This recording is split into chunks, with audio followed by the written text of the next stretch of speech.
Bienvenue dans cette nouvelle édition du Non-Stop Info. Au sommaire, le processus de paix est relancé au Mali. Après plusieurs mois d'attente, les autorités intérimaires vont être mises en place dans les régions du nord du pays. Un accord a été signé ce mardi dans ce sens. Un programme de microcrédit pour aider les réfugiés en Ouganda. Ils sont notamment accompagnés dans leur création d'entreprise. Le pays se distingue ainsi par une politique migratoire progressiste. Et une loi portant statut de l'artiste au Togo. Le texte a été adopté mardi par le Parlement. Il définit les conditions de reconnaissance de la qualité d'artiste et d'acteur culturel. Mais tout d'abord, 34 migrants ont été retrouvés morts dans le désert près d'Assamaka, un poste frontière entre le Niger et l'Algérie. Il s'agit de 5 hommes, 9 femmes et surtout 20 enfants. D'après le ministre de l'Intérieur nigérien Mohamed Bazoum, ils auraient été abandonnés par leurs passeurs dans la semaine du 6 au 12 juin. Pour l'instant, seules 2 victimes ont été identifiées. Et le président nigérien Mahamadou Issoufou était en visite en France. Il a été reçu mardi à l'Élysée par son homologue François Hollande. Une visite qui intervient une dizaine de jours après l'attaque de la ville de Bosso par le groupe Boko Haram. Le chef de l'État nigérien a sollicité le renforcement de la force Barkhane dans la lutte contre le terrorisme. Reportage de notre envoyé spécial à Paris, Paul Singwe.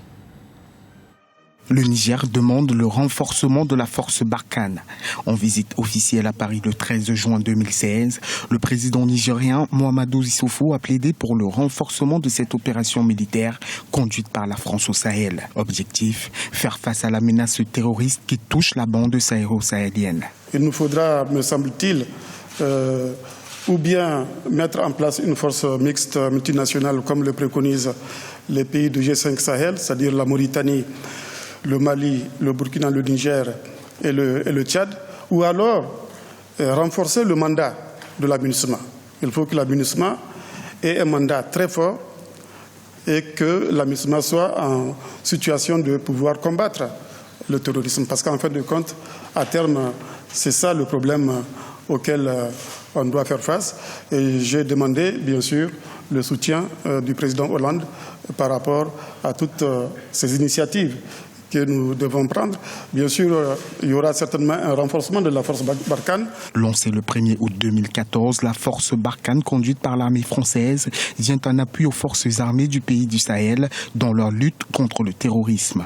Composée de 3000 soldats, l'opération Barkhane est d'une aide capitale dans le combat que mènent les pays du Sahel à la secte islamiste Boko Haram. Mais pour le chef de l'État nigérien, il faudrait étendre les actions de cette force au-delà du Sahel et résoudre l'instabilité politique que connaît la Libye. Et que le Niger est menacé surtout à partir de l'extérieur.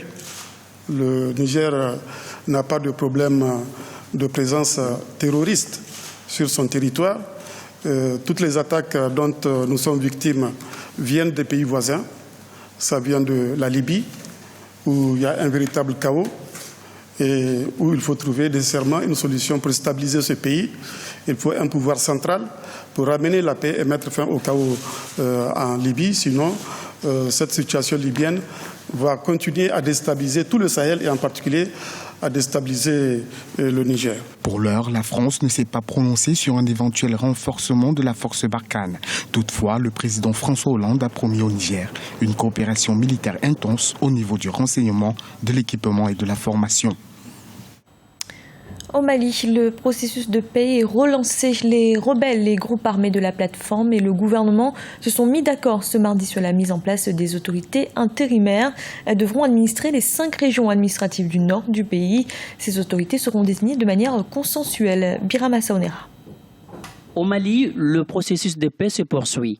Le gouvernement, la plateforme et les groupes armés se sont mis d'accord mardi 14 juin 2016 sur la mise en place d'autorités intérimaires. Le document signé par l'ensemble des partis précise que ces autorités seront installées dans les collectivités des 5 régions du Mali.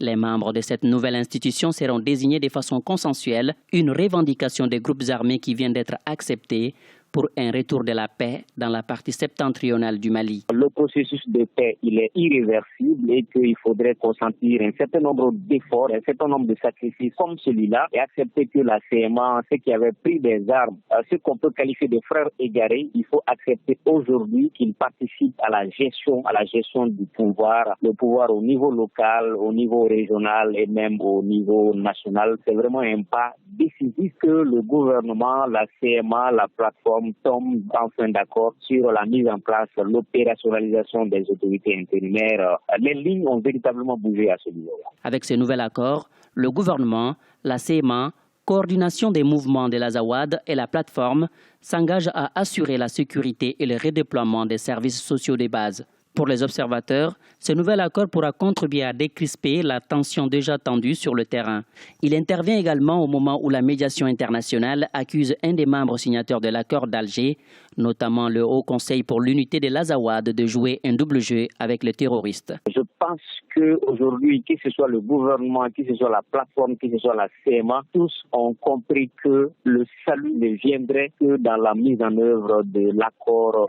Mais les exemples sont légion en la matière au Mali. Les accords sont signés et après, il n'y a pas de respect, quoi. Il y a de la mauvaise foi, souvent de part et d'autre, et c'est regrettable. Le nouvel accord prévoit également un calendrier de mise en œuvre et du retour de l'administration malienne dans les 5 régions du Nord. Ainsi, dès le 30 septembre 2016, le retour de certains services de l'État à Kidal sera effectif. Il s'agit notamment des services techniques de l'éducation, de la santé, de l'énergie et de l'eau ou encore de la justice. Prévu pour l'accord de paix, la mise en place des autorités intérimaires constituait un blocage dans le processus de paix.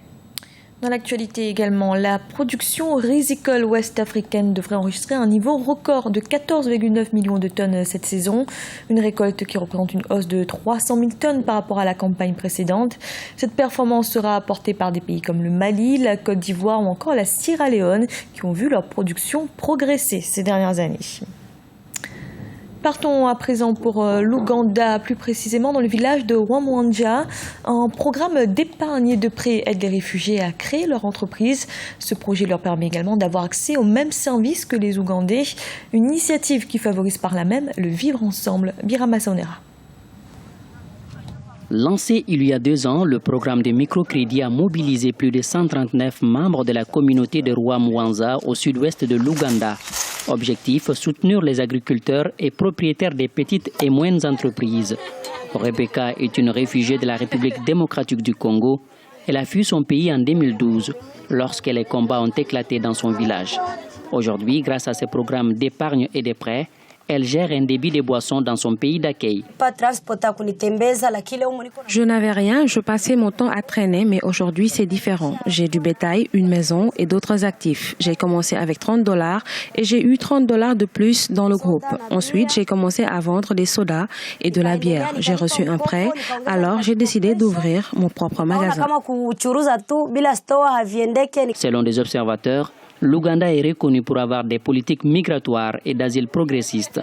Ce projet permet aux réfugiés d'avoir accès aux mêmes services que les ressortissants ougandais. Les réfugiés jouissent de la liberté de mouvement et sont propriétaires de terres à usage agricole, ce qui réduit la dépendance à l'aide humanitaire. J'ai un régime alimentaire riche et varié. Je peux me permettre d'avoir de la bonne nourriture.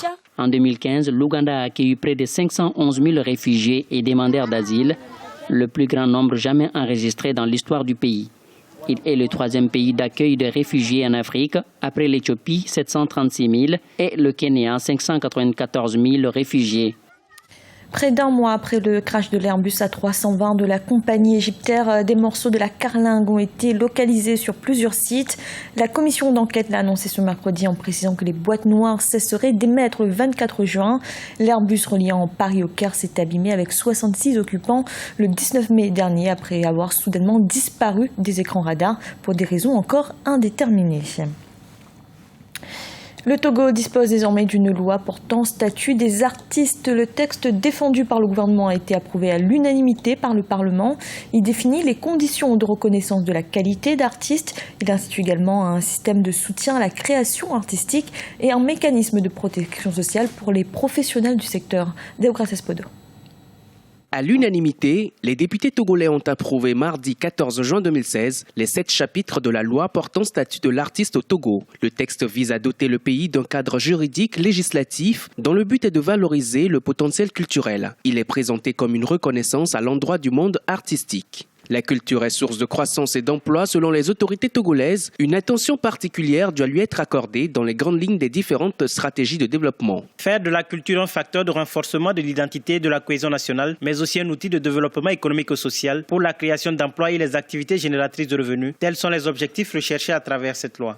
Au Togo comme dans de nombreux pays africains, les artistes font face globalement à un certain nombre de difficultés et peinent à vivre de leur métier. La recommandation de 1980 de l'UNESCO relative à la condition de l'artiste est pourtant claire. Elle appelle les États signataires à améliorer leur mise en œuvre de politiques et de mesures allant dans le sens de la prise en compte du statut professionnel et socio-économique des artistes. Pour de nombreux acteurs culturels, le vote de cette loi au Parlement devrait contribuer à la professionnalisation du secteur. Ceci inclut la formation, la sécurité sociale, l'emploi, les conditions de revenus et de taxation et la liberté d'expression. Merci à ces autorités qui ont cru que l'art est un métier. Voter une loi, c'est une responsabilité qui nous est confiée. Maintenant, qu'est-ce qui devra changer réellement? Ça voudra dire que nous rentrons dans une forme de professionnalisation. Parce que avant que cette loi ne soit votée, il n'y avait pas de cadre juridique. L'environnement n'était pas propice pour ce métier que j'appellerais là. Je crois que nous rentrons dans une forme de professionnalisation. Donc, c'est dire que les artistes devront, à partir de cette loi, pouvoir vivre de leur art. Parmi les instruments de promotion des valeurs culturelles nationales, le Togo dispose également d'une loi datant de 1990 relative à la protection du patrimoine culturel et plus particulièrement d'un fonds national de promotion culturelle. Par ce fonds, l'État togolais s'était engagé à aider et encourager tous les créateurs de biens culturels. Mais il aura fallu 2014 pour que le gouvernement octroie un fonds aux artistes et promoteurs culturels à titre de subvention de leurs activités et festivals. Aujourd'hui, beaucoup espèrent que la loi portant statut de l'artiste, une fois promulguée, sera véritablement appliquée. C'était le journal de la rédaction. Merci de l'avoir suivi. Retrouvez dans un instant une nouvelle édition de l'information.